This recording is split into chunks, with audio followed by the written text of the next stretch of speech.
অপরাধীদের শায়েস্তাতে উত্তরপ্রদেশের মুখ্যমন্ত্রী যোগী আদিত্যনাথের সরকারের ঠোক দো নীতি বিজেপির সাধারণ কর্মী সমর্থকদের কাছে করতেই আরো অংশের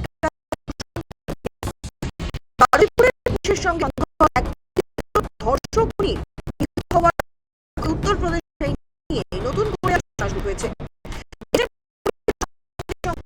ঘটনা নতুন নয়, নকশাল দমন অভিযান থেকে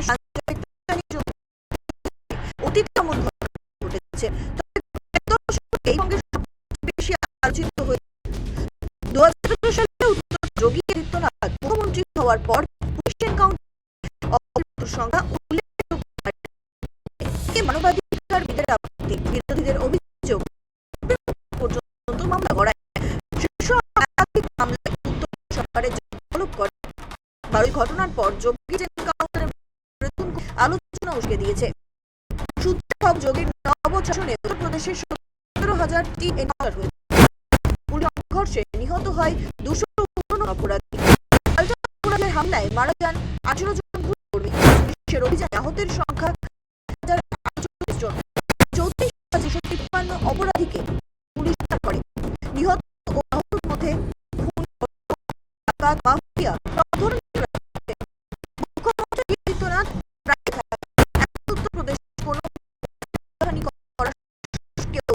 যোগী আদিত্যনাথ মুখ্যমন্ত্রী ব্রিটিশ আমলের গুন্ডা দমন আইনের সঙ্গে পরিবর্তন এনে দুষ্কৃতীদের সংগঠিত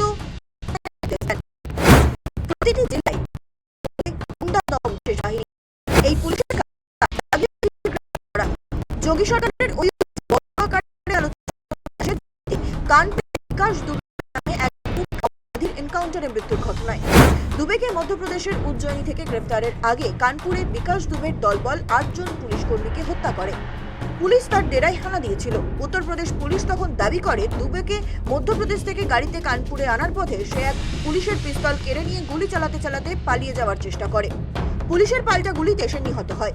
উত্তরপ্রদেশ পুলিশের দাবি সরকারের কঠোর মনোভাবের সুফল পেতে শুরু করেছেন রাজ্যের মানুষ।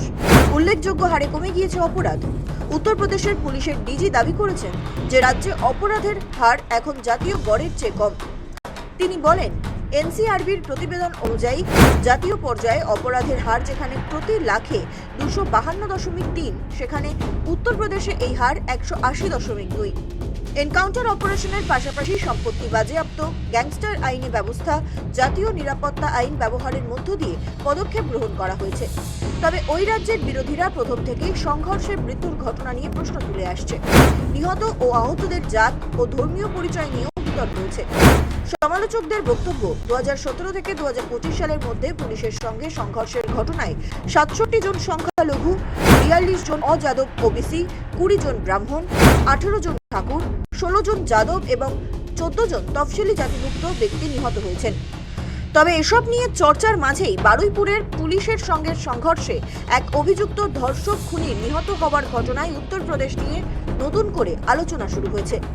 সম্প্রতি পশ্চিমবঙ্গ বিধানসভায় গুন্ডা দমন আইন পাশ হয়েছে। সরকারের দাবি রাজনৈতিক হিংসা ও সিন্ডিকেট রাজ নির্মূল করাই এই আইনের মূল লক্ষ্য। উত্তরপ্রদেশ, গুজরাট ও মহারাষ্ট্রে কঠোর অ্যান্টি গ্যাং আইনের ধাঁচে এই আইনটি তৈরি করা হয়েছে। পশ্চিমবঙ্গ সরকার স্পষ্টভাবে জানিয়েছে, সংগঠিত অপরাধ, দাঙ্গা ও জনশৃঙ্খলা ভঙ্গের বিরুদ্ধে কঠোর ব্যবস্থা নিতে উত্তরপ্রদেশের আইনের আদলেই এই আইন তৈরি করা হয়েছে। কিন্তু এই গুন্ডা দমন বিল নিয়ে আলোচনার মাঝেই নতুন করে আলোচনা শুরু হয়েছে এই এনকাউন্টার নিয়ে। প্রশ্ন উঠছে, এবার কি উত্তরপ্রদেশের পথেই পশ্চিমবঙ্গ? ব্যুরো রিপোর্ট, সময়, কলকাতা।